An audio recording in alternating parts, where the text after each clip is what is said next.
Welcome to Khalsa computer. Video को like करें, channel को सब्सक्राइब करें और चैनल पर बने रहें नई अपडेट के लिए। नमस्कार, मेरा नाम रंजीत सिंह। स्वागत है आपका आपके अपने YouTube चैनल खालसा कंप्यूटर पर। आज का हमारा ये ट्रिपल सी फाइनल क्लास का लाइव क्लास पार्ट 4 वीडियो है, जिसमें हम 50 मोस्ट इंपॉर्टेंट क्वेश्चंस डिस्कस करने वाले हैं। तो जिन्होंने अभी तक हमारी पीछे की सभी क्लासेस मिस कर दी हैं, तो उन लोगों को बता दूं कि इस वीडियो के डिस्क्रिप्शन बॉक्स में उनको पार्ट 1, पार्ट 2, पार्ट 3 तीनों प्रकार की वीडियो के लिंक डिस्क्रिप्शन बॉक्स में मिल जाएंगे। तो इस प्रकार के वीडियो आप तक सबसे पहले पहुंच सकें, इसके लिए चैनल को सब्सक्राइब कर लीजिए और नोटिफिकेशन बेल आइकन्स को प्रेस, तो ताकि जैसे ही हम लाइव हों और आपको सबसे पहले नोटिफिकेशन मिल सके। तो ये वीडियो बहुत ही मेहनत से बन रही है, तो प्लीज़ चैनल को सपोर्ट करिए, आपके प्यार की बहुत ही ज़रूरत है।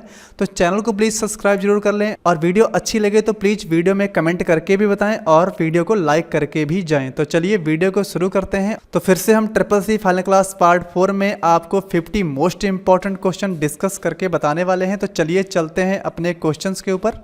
तो फटाफट फ़ोन उठाइए, टाइम हो चुका है, और हमारे साथ जुड़ जाइए लाइव क्लास के लिए। तो चलिए लाइव क्लास शुरू करते हैं, और जो भी क्वेश्चंस मैं आपके साथ डिस्कस करूंगा तो कमेंट करके आपको फटाफट उनके आंसर भी साथ ही साथ देते रहना है। तो जो सबसे पहले कमेंट करेगा उसका नाम लिया जाएगा कमेंट में। तो चलिए वीडियो को शुरू करते हैं, और आज का हमारा सबसे पहला क्वेश्चन है, निम्न में से सबसे तेज, सबसे बड़ा, सबसे महंगा कौन सा कंप्यूटर है? तो ऑप्शन ए है नोटबुक, बी है पर्सनल कंप्यूटर, सी है लैपटॉप, और डी है सुपर कंप्यूटर। तो फटाफट आपको कमेंट करके बताना है कि इसमें कौन सा सबसे महंगा, सबसे बड़ा और सबसे तेज चलने वाला कंप्यूटर है।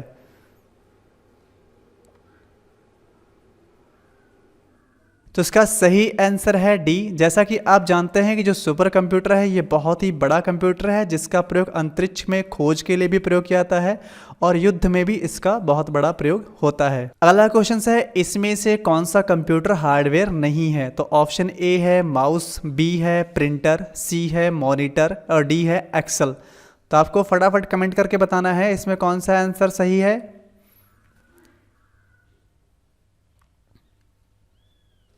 तो इसका सही आंसर है डी एक्सेल। तो जैसा कि आप जानते हैं माउस, प्रिंटर और मॉनिटर सभी हार्डवेयर डिवाइस हैं, जिसमें माउस आपका इनपुट डिवाइस है, प्रिंटर और मॉनिटर आपका आउटपुट डिवाइस है।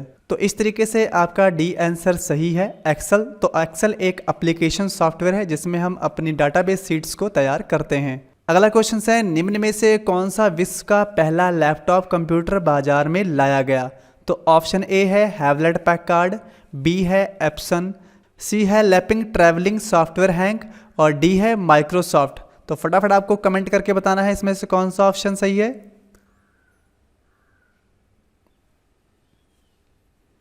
तो इसका बी आंसर सही है एप्सन। अगला क्वेश्चन है, किसी कीबोर्ड में इंटर की का अन्य नाम क्या है? तो ऑप्शन ए है रिटर्न की, बी है प्रोग्राम की, सी है हिट की, और डी है एक्सिक्यूट की। तो आपको फटाफट कमेंट करके बताना है कि जो हमारे कीबोर्ड में इंटर कीज है उसका दूसरा नाम क्या है।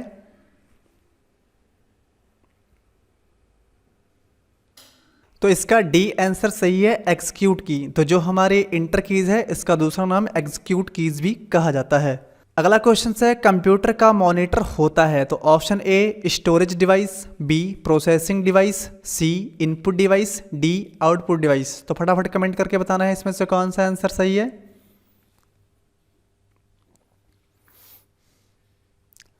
तो इसका डी आंसर सही है आउटपुट डिवाइस, यानी कि जो हमारा कंप्यूटर है ये हमें आउटपुट में वहाँ पर प्रदर्शित करता है स्क्रीन में, जो भी हम सीपीयू में काम कर रहे होते हैं।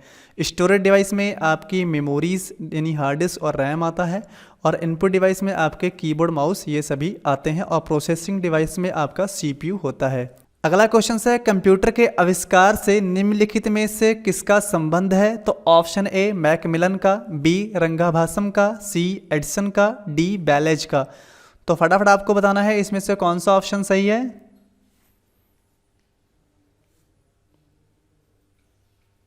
तो इसका डी आंसर सही है ब्लेज, क्योंकि जो ब्लेज पास्कल था ये पहला अंकगणितीय गणना करने वाला पहला कंप्यूटर ब्लेज पास्कल था। अगला क्वेश्चन है, एक इनपुट डिवाइस का उदाहरण है? Option A mouse, B scanner, D A व बी दोनों, डी इसमें से कोई नहीं। तो फटाफट आपको कमेंट करके बताना है इसमें से कौन सी इनपुट डिवाइस है।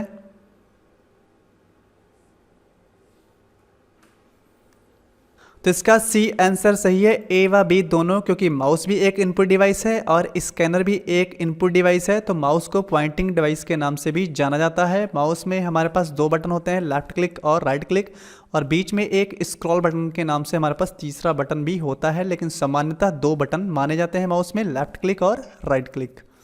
अगला क्वेश्चन है, मेमोरी का कौन सा माप सबसे बड़ा है? Option A MB, B TB, C GB, D KD। तो फटाफट आपको बताना है कि इसमें से सबसे बड़ा माप मेमोरी का कौन सा है।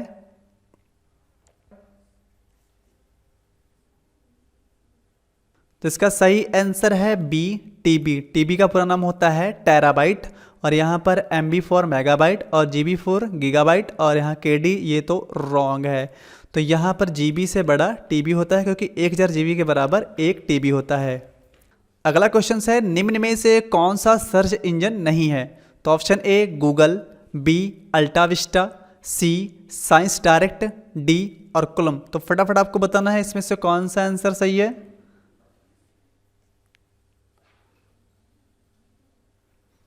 तो इसका सही आंसर है डी अर्कुलम। तो यहाँ पर गूगल और अल्टाविस्टा और साइंस डायरेक्ट ये तीनों ही हमारे सर्च इंजन है, लेकिन अर्कुलम कोई सर्च इंजन नहीं है।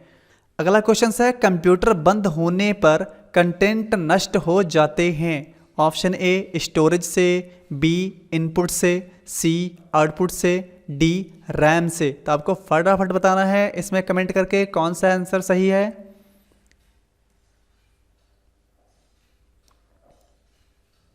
तो इसका डी आंसर सही है, रैम से। यानी कि जब हम कोई राइटिंग करते हैं, जब तक डाटा सेव नहीं करते हैं, वो डाटा हमारा रैम पे रहता है, और जैसे ही लाइट चली जाती है, अगर हमने डाटा सेव नहीं किया होता है तो वो डाटा हमारा लॉस हो जाता है। तो इसलिए इसका डी आंसर सही है, रैम।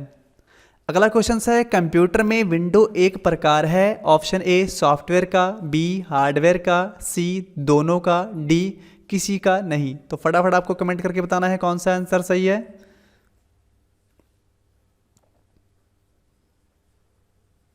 तो इसका ए आंसर सही है, सॉफ्टवेयर का। तो सॉफ्टवेयर तीन प्रकार के होते हैं, सिस्टम सॉफ्टवेयर और हमारे एप्लीकेशन सॉफ्टवेयर और यूटिलिटी सॉफ्टवेयर। तो इसमें हमारा सिस्टम सॉफ्टवेयर होता है, उसमें विंडोज़ आता है, लेकिन तीनों ही हमारे सॉफ्टवेयर हैं, इसलिए यहाँ पर इसका सही आंसर है सॉफ्टवेयर का। अगला क्वेश्चन है, जब किसी को ईमेल भेजा जाता है तो कौन सी रेखा संदेश की सामग्री का वर्णन करती है? ऑप्शन ए कंटेंट्स का, बी टू, सी सब्जेक्ट का, डी CC का। तो फटाफट आपको कमेंट करके बताना है इसमें से कौन सा आंसर सही है।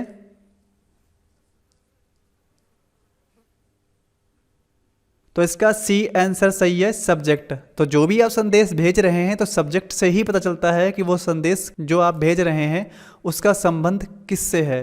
अगला क्वेश्चन है, एक फंक्शन के अंदर कोई अन्य फंक्शन जो होता है उसे क्या कहा जाता है? तो ऑप्शन ए है सम, बी है टेक्स्ट, सी है नेस्टेड, डी है राउंड। तो फटाफट आपको कमेंट करके बताना है इसमें से कौन सा आंसर सही है।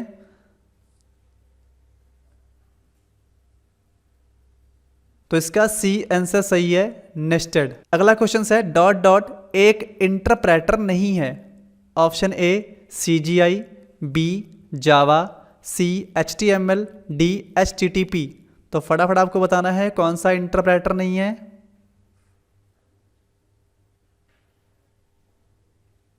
तो इसका डी आंसर सही है, HTTP, जिसका पूरा नाम होता है हाइपर टेक्स्ट ट्रांसफर प्रोटोकॉल। तो HTTP हमारा एक प्रोटोकॉल्स है, लेकिन हमारे HTML और जावा ये सभी हमारे इंटरप्रेटर लैंग्वेज हैं। अगला है, कौन सा वैन कनेक्शन तकनीक नियमित एनालॉग फोन लाइंस पर तेज कनेक्शन उपयोग करती है? तो option A cable, B cellular, C DSL, D VPN। तो फटाफट आपको बताना है इसमें से कौन सा आंसर सही है।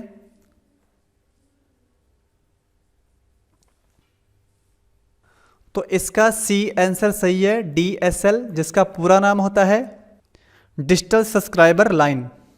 अगला क्वेश्चन है, निम्न में कौन सा वैलिड इमेज फॉर्मेट नहीं है? ऑप्शन ए DOC, बी है GIF, सी है JPEG, डी है BMP।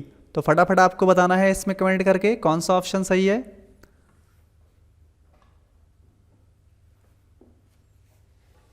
तो तो इसका ए आंसर सही है, DOC, क्योंकि ये हमारा डॉक्यूमेंट्स फाइल होता है और बाकी सभी हमारे जो फॉर्मेट हैं ये इमेज के ही फॉर्मेट होते हैं।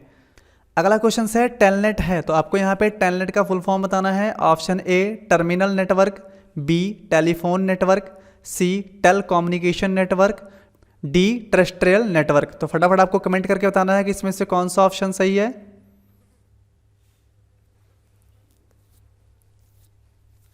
तो इसका सी आंसर सही है, टेल कम्युनिकेशन लिमिटेड। अगला क्वेश्चन है हेक्साडेसिमल नंबर सिस्टम में कौन सा सिंबल प्रयोग होता है। ऑप्शन ए 0 से 7, बी 0 से 9, सी 0 से 9 और ए से F, डी इसमें से कोई नहीं। तो फटाफट आपको कमेंट करके बताना है कौन सा इसमें आंसर सही है।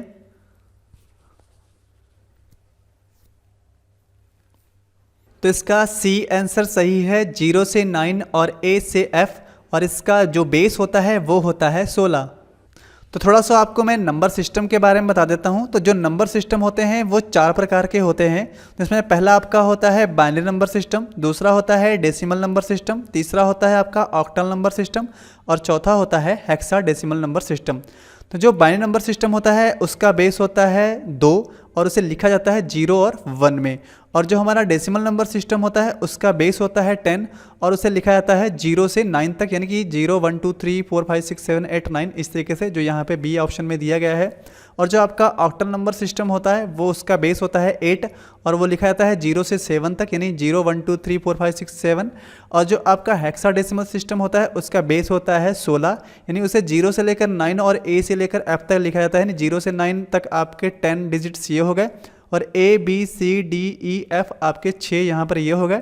तो कुल मिला के आपके 16, यानी कि A का मान वहाँ पर 11 होता है, B का 12, इस तरीके से F का मान जो होता है वहाँ पर वो 16 होता है। तो इसके बारे में भी काफ़ी क्वेश्चंस आ जाते हैं, तो इसके बारे में आगे कभी विस्तार से बता दिया जाएगा। तो नेक्स्ट क्वेश्चन है हमारा एक्सेल में माइक्रोज की शॉर्टकट कीज़ क्या है। तो यहाँ पर ऑप्शन ए है Alt+F8, बी है Alt+F9, सी है Alt+F7, डी है उपरोक्त सभी। तो फटाफट आपको कमेंट करके बताना है कौन सा आंसर इसमें सही है।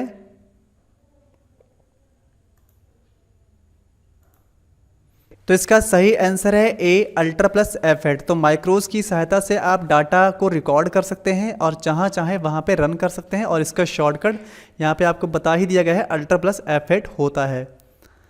अगला क्वेश्चन है MS वर्ड में बैक स्पेस कुंजी क्या करती है। तो ऑप्शन ए कर्सर के बाएं ओर के करैक्टर को मिटाती है, ऑप्शन बी कर्सर जहां पे स्थित होता है उस करैक्टर को मिटाती है, सी कर्सर के दाएं ओर के करैक्टर को मिटाती है, डी एक शब्द को मिटाती है। तो आपको फटाफट कमेंट करके बताना है कौन सा ऑप्शन इसमें सही है।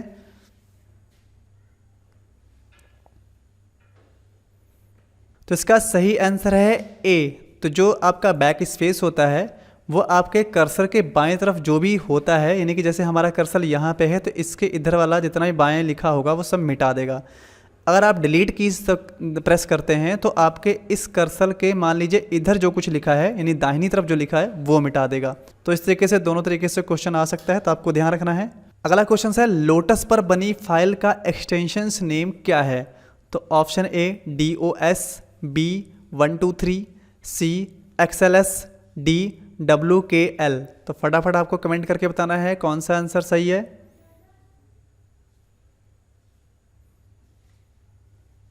तो इसका सही आंसर है बी 123।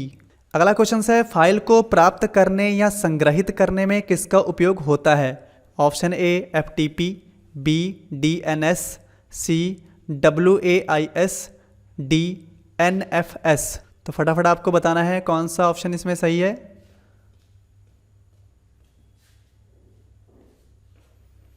तो इसका सही आंसर है ए FTP, जिसका पूरा नाम होता है फाइल ट्रांसफर प्रोटोकॉल।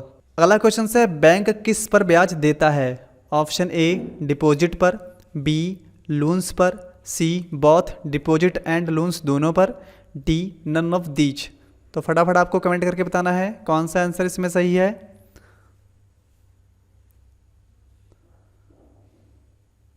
तो इसका सही आंसर है ए डिपॉजिट पर ब्याज देती है, लोन्स पर ब्याज लेती है। तो इस तरीके से ये ऑप्शन दोनों ही रॉन्ग हैं, तो पहला आंसर सही है। अगला क्वेश्चन है कंप्यूटर केवल ...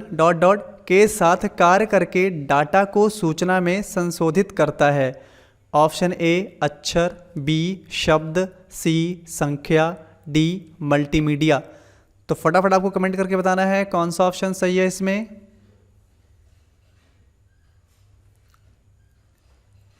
तो इसका सी आंसर सही है, संख्या। तो जो कंप्यूटर होता है केवल संख्या के साथ ही कार्य करके डाटा को सूचना में संबोधित करता है, जैसे कि संख्या मीन्स मशीनरी लैंग्वेज 0 और 1। अगला क्वेश्चन है किसी मान्य सेल का पता नहीं है। तो option A 119, B 5BC10, C HH77, D DF6780। तो फटाफट आपको इसमें कमेंट करके बताना है कौन सा इसमें मान्य सेल नहीं है, यानी सेल का एड्रेस सही नहीं है। तो फटाफट कमेंट कीजिए और बताइए।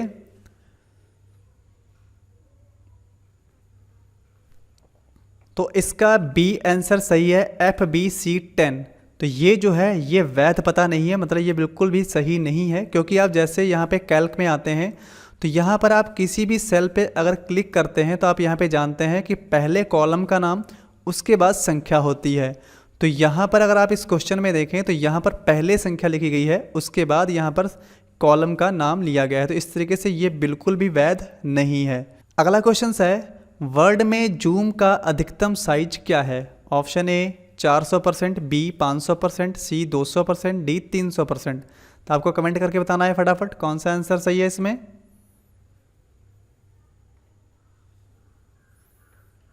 तो इसका बी आंसर सही है, 500%। तो आपको कमेंट करके ये भी बताना है कि कम से कम जूम कितना होता है। तो मैं फिलहाल यहाँ पे आपको जूम दिखा देता हूँ। यहाँ पे मेरे पास राइटर है, तो राइटर में यहाँ पर होता है जूम, आप देख सकते हैं 600%। और यहाँ पर जो मिनिमम होता है वो होता है 20%। लेकिन यहाँ पर जो क्वेश्चन पूछा गया है वो वर्ड यानी कि विनवर्ड से पूछा गया है। तो विनवर्ड का मिनिमम जूम आपको बताना है कमेंट करके। तो फटाफट कमेंट करिए।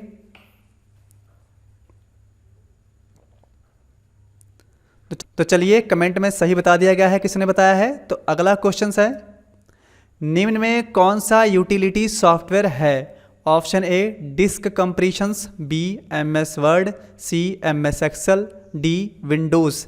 तो फटाफट आपको कमेंट करके बताना है कौन सा आंसर सही है।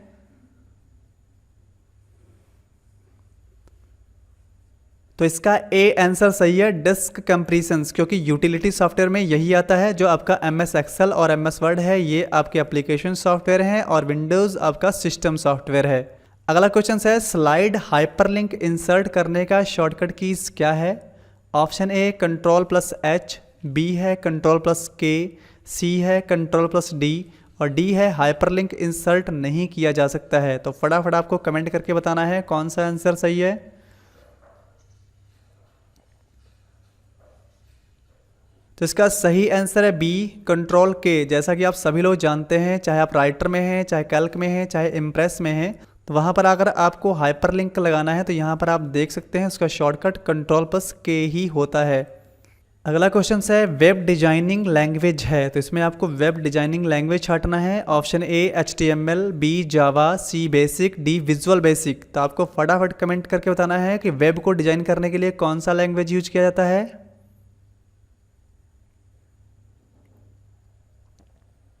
तो इसका सही आंसर है ए HTML। हाइपरटेक्स्ट मार्कअप लैंग्वेज जो होती है ये हमारे वेब डिजाइन करने के काम आती है। अगला क्वेश्चन है अंग्रेजी भाषा के समान उच्च स्तरीय कंप्यूटर भाषा है, कौन सी है? तो option A Fortran, B Pascal, C COBOL और डी है बेसिक। तो फटाफट आपको कमेंट करके बताना है कौन सा आंसर सही है।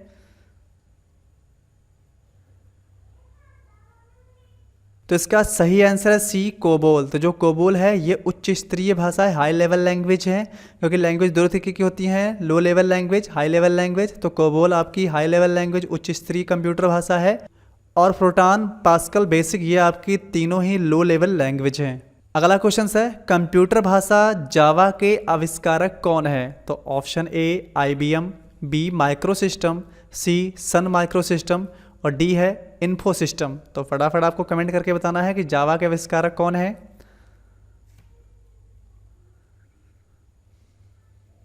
तो इसका सही आंसर है सी सन माइक्रोसिस्टम जावा के आविष्कारक हैं। अगला क्वेश्चन है, मार्केट में विश्व का पहला लैपटॉप कंप्यूटर कब और किसके द्वारा आया? तो ऑप्शन ए हैवलेट पैकार्ड द्वारा, बी एफसन 1981 में आया, सी लैपलिंक ट्रैवलिंग सॉफ्टवेयर इंक 1982 में आया, डी टेडी मॉडल 2000 और 1985 में आया। तो फटाफट आपको कमेंट करके बताना है कौन सा आंसर इसमें सही है।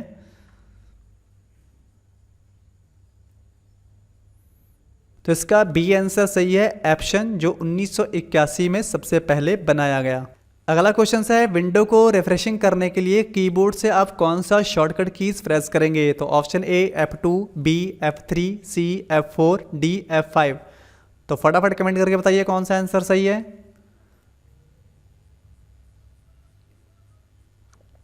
तो इसका डी आंसर सही है, F5। तो आप F5 प्रेस करके अपने विंडोज को रिफ्रेश कर सकते हैं।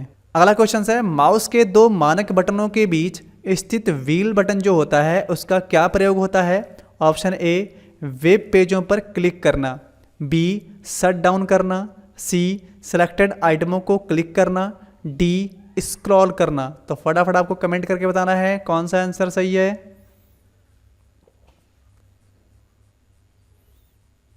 तो इसका डी आंसर सही है, स्क्रॉल करना। जैसा कि उसका नाम ही स्क्रॉल बटन है तो बीच वाले बटन का, तो यहाँ पर जब स्क्रॉलिंग करते हैं आप माउस से तो इस तरीके से आप अपने पेज को ऊपर नीचे स्क्रॉल कर सकते हैं। अगला क्वेश्चन है, डीवीडी का आशय है, यानी डीवीडी का फुल फॉर्म बताना है। Option A digital video disk, B digital and video drive, C disk virtual drive और डी है डबल वॉल्यूम डेंसिटी। तो फटाफट आपको कमेंट करके बताना है कौन सा आंसर सही है।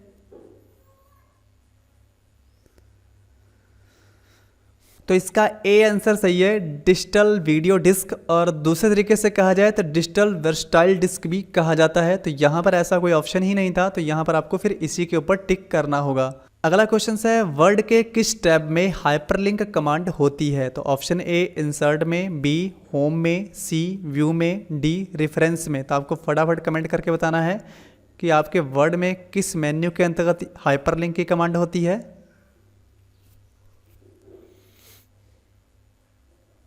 तो इसका ए आंसर सही है, इंसर्ट में। जैसे कि मैंने अभी आपको बताया भी था, तो जैसे ही आप इंसर्ट में जाएंगे यहाँ पर हाइपरलिंक की कमांड देख सकते हैं। जब हम यहाँ पे शॉर्टकट देखने आए थे तो वो आपका मेन्यू इंसर्ट था जिसमें हाइपरलिंक होता है। अगला क्वेश्चन है, समय और दिनांक के डाटा को एक्सेल में संख्या की तरह प्रयोग किया जाता है। Option A true, B false. तो फटाफट आपको कमेंट करके बताना है ये बात सही है या गलत।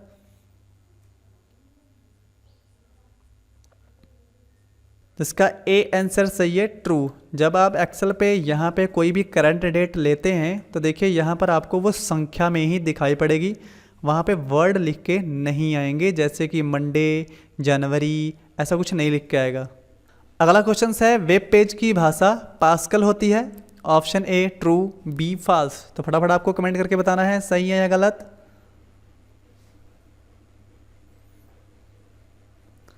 तो यहाँ पर बी आंसर सही है, फॉल्स। तो जो वेब पेज होता है वो हमारा HTML लैंग्वेज में होता है, तो पास्कल में नहीं होता है। अगला क्वेश्चन है, किसी भी डोमेन नेम के अंतिम 3 अक्षर उसके ऑर्गेनाइजेशन को दर्शाते हैं। ये बात सही है या गलत है? तो आपको बताना है option A true, B false. तो फटाफट कमेंट करके बताइए आंसर सही है या गलत।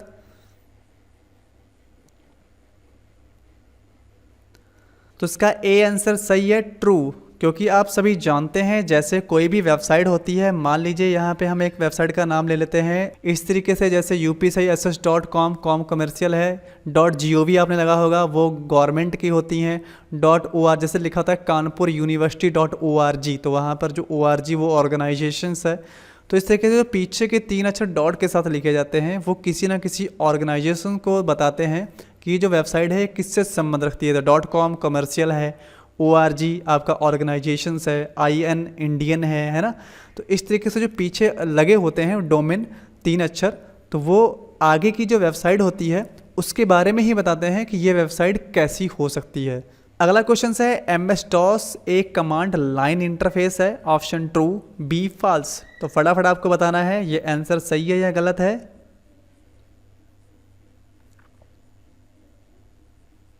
ऑप्शन ए ट्रू, ये बिल्कुल सही है, क्योंकि जो MS DOS है इसका पूरा नाम होता है माइक्रोसॉफ्ट डिस्क ऑपरेटिंग सिस्टम। तो डिस्क ऑपरेटिंग सिस्टम में आप जो भी वहाँ पे देना होता है आपको कमांड यानी लिख कर ही देना होता है, उसका इंटरफेस ग्राफिक इंटरफेस नहीं होता है। तो यहाँ पर जब विंडोज 7 विंडोज 10 ये सभी चलाते हैं तो इसका जो इंटरफेस है ये GUI है, यानी कि ग्राफिक यूजर इंटरफेस है। और जो MS DOS होता है उसका CUI होता है, यानी कि करैक्टर यूजर इंटरफेस होता है। वहाँ पर आपको सब कुछ लिख कर देना होता है। जैसे मैं यहाँ पर अगर खोल के बता दूँ तो यहाँ पर अगर मैं लिखूँ कमांड, तो जैसे यहाँ पर आपके सामने ये खुल के आ चुका है। तो यहाँ पर अगर आप कुछ भी लिखेंगे तो वो आपको यहाँ पर लिख कर ही देना होगा। जैसे मैं यहाँ पर लिखता हूँ स्पेस पार्ट, जैसे इंटर प्रेस करूँगा तो आपको यहाँ पर लिख के ही देना पड़ेगा। जैसे मैं फिर से डिस्क पार्ट लिखता हूँ, स्पेस दिया नहीं था मैंने, तो देखिए यहाँ पर आपसे अनुमति ले रहा है, तो यस कर देते हैं। तो यहाँ पर देखिए ये डिस्क पार्ट पर यहाँ पे आ जाएगा। अभी देखिए डिस्क पार्ट पे आ गया।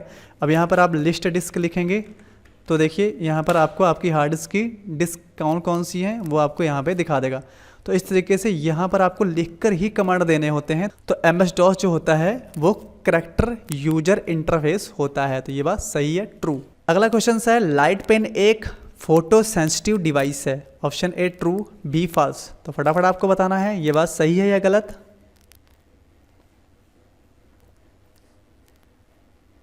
तो इसका ए ऑप्शन सही है, ट्रू।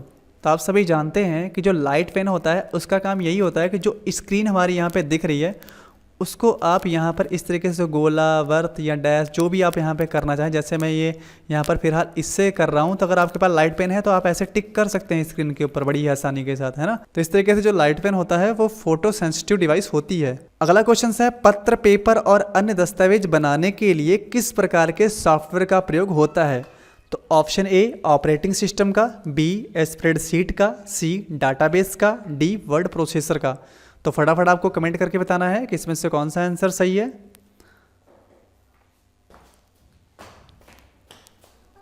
तो यहाँ पर इसका सही आंसर है डी वर्ड प्रोसेसर का। यानी कि अगर आप किस तरीके से कोई एप्लीकेशन लिखना चाहते हैं, रिज्यूम बनाना चाहते हैं, तो उसके लिए आपको जो एप्लीकेशन सॉफ्टवेयर है उसमें वर्ड प्रोसेसर यानी कि विनवर्ड इनका काम लेना होगा।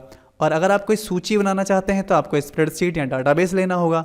और ऑपरेटिंग सिस्टम जो होता है वो तो हमारे हार्डवेयर को संचालित करने का काम होता है, जिसमें आपका विंडोज 7 विंडोज 10 ये सभी जो आपके होते हैं ये ऑपरेटिंग सिस्टम सॉफ्टवेयर होते हैं। तो जब हम ऑपरेटिंग सिस्टम ऑपरेट कर लेते हैं उसके बाद ही हम एप्लीकेशन सॉफ्टवेयर उसके ऊपर यूज कर सकते हैं। तो यहाँ पर नंबर 1 पे तो ऑपरेटिंग सिस्टम की ही ज़रूरत होती है।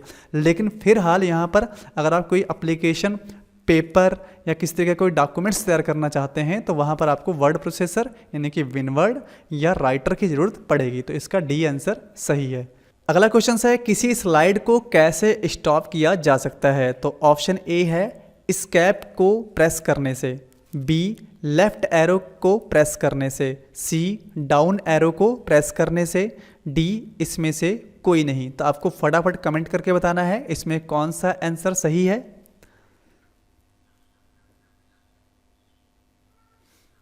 तो इसका सही आंसर है एस्केप को दबाने से। जो आपका एस्केप बटन होता है कीबोर्ड में आपने देखा होगा, जो सबसे फ्रंट पे सबसे पहला बटन ESC लिखा होता है, अगर उसको आप प्रेस कर देते हैं और अगर आप इम्प्रेस पे या पावर पॉइंट पे यानी इसके ऊपर कोई स्लाइड्स लगा चुके हैं और एनिमेशन हो रहा है तो आप एस्केप जैसे ही प्रेस कर देंगे तो आप तुरंत ही बाहर फिर से वापस आ जाएंगे। तो इस तरीके से इसका जो सही आंसर है वो ए है, एस्केप प्रेस करने से। अगला क्वेश्चन है उस बार का नाम है जो सामान्यतः विंडोज स्क्रीन में स्टार्ट मेन्यू को होल्ड करता है। तो option A title bar, B status bar, C horizontal bar, D task bar. तो फटाफट कमेंट करके बताना है, ये बहुत ही इजी क्वेश्चन है, तो आंसर दीजिए फटाफट।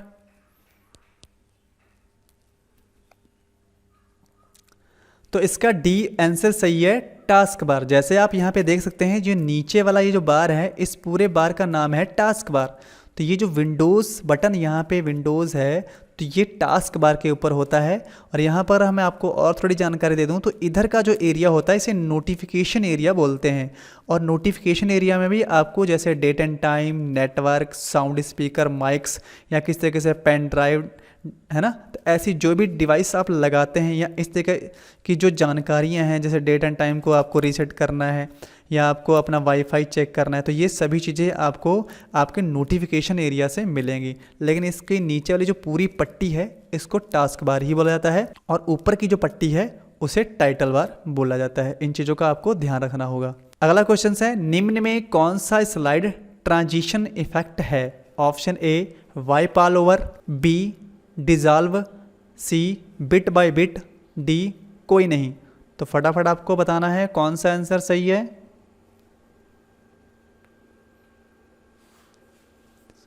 तो इसका सही आंसर है बी, डिजॉल्व जो होता है वो स्लाइड ट्रांजैक्शंस इफेक्ट में आपको मिल जाता है। जब आप इम्प्रेस पे या वहाँ पे पावर पॉइंट पे काम करते हैं तो जब स्लाइड ट्रांजैक्शंस इफेक्ट लगाते हैं तो वहाँ पर आपको डिजॉल्व का ऑप्शन मिल जाता है। अगला क्वेश्चन है, वर्ड प्रोसेसर स्प्रेडशीट उदाहरण है? तो यहाँ पर ऑप्शन ए है सिस्टम सॉफ्टवेयर का, बी एप्लीकेशन सॉफ्टवेयर का, सी प्लेटफॉर्म सॉफ्टवेयर का, डी इसमें से कोई नहीं। तो फटाफट आपको कमेंट करके बताना है कौन सा आंसर सही है।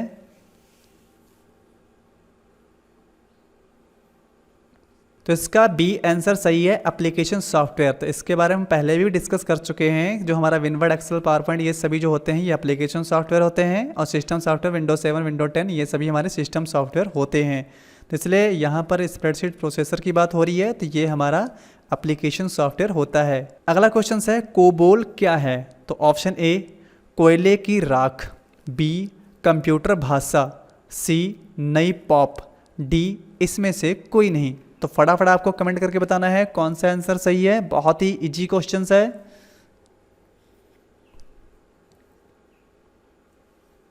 तो इसका बी आंसर सही है, कंप्यूटर भाषा। जैसे कि आपको पहले से बताया गया है कि कोबोल एक हमारी कंप्यूटर भाषा है। अगला क्वेश्चन है, रोम इसका पूरा नाम रीड ओनली मेमोरी है।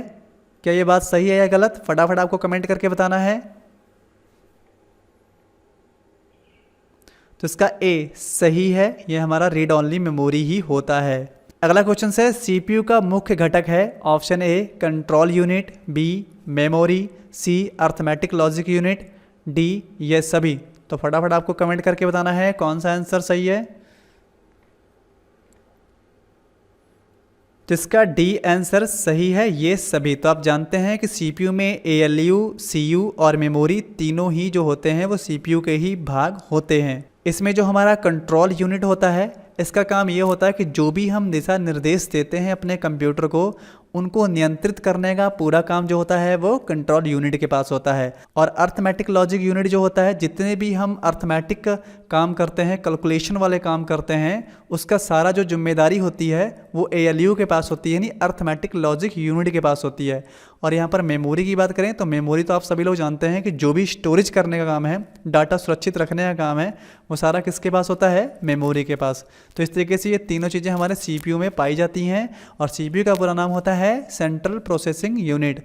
तो इस तरीके से फिलहाल इसका डी आंसर सही है, ये सभी।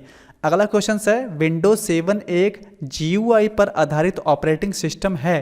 तो आपको बताना है, दो ऑप्शन है आपके पास, option A true, B false. तो फटाफट कमेंट करिए कौन सा आंसर सही है। तो इसका ए आंसर सही है, ट्रू। तो जैसे कि आप जानते हैं कि विंडो 7, विंडो 10, विंडो 11 ये जितने भी विंडोज़ होते हैं ये सभी ग्राफिक यूजर इंटरफेस होते हैं, क्योंकि मैंने अभी पीछे डिस्कस करके आपको बताया था। और जो हमारा MS-DOS है ये हमारा करैक्टर यूजर इंटरफेस होता है, यानी CUI होता है। तो यहाँ पर इसलिए इसका करेक्ट आंसर है ए, ट्रू। तो आज की वीडियो में इतना ही। तो आज की क्लास आपको कैसी लगी कमेंट करके जरूर लिखिएगा। और इसी तरीके से आगे की लाइव क्लास कल फिर से आपको 7 बजे मिलेगी। तो लाइव क्लास में जुड़ने के लिए आपको चैनल को सब्सक्राइब कर लेना है अगर आप हमारे चैनल पे नए हैं। और अगर आपको वीडियो अच्छी लगी हो तो वीडियो में आपको कमेंट करके भी बताना है, और साथ में आप अगर इच्छा है आपकी तो लाइक भी कर सकते हैं। और अगर आप CCC में फॉर्म भर चुके हैं तो गारंटी से मैं कह सकता हूँ कि अगर आप ये ऑनलाइन क्लासेस पूरी जो अभी तक होने वाली हैं अगर आप उनको अटेंड कर लेते हैं तो आप गारंटेड पास हो जाएंगे। अगर वीडियो अच्छी लगी हो तो वीडियो को लाइक और चैनल को सब्सक्राइब जरूर करिएगा। तो मिलते हैं नेक्स्ट नई वीडियो के साथ कल 7 बजे शाम। तो तब तक के लिए गुड बाय, टेक केयर, धन्यवाद, जय हिंद।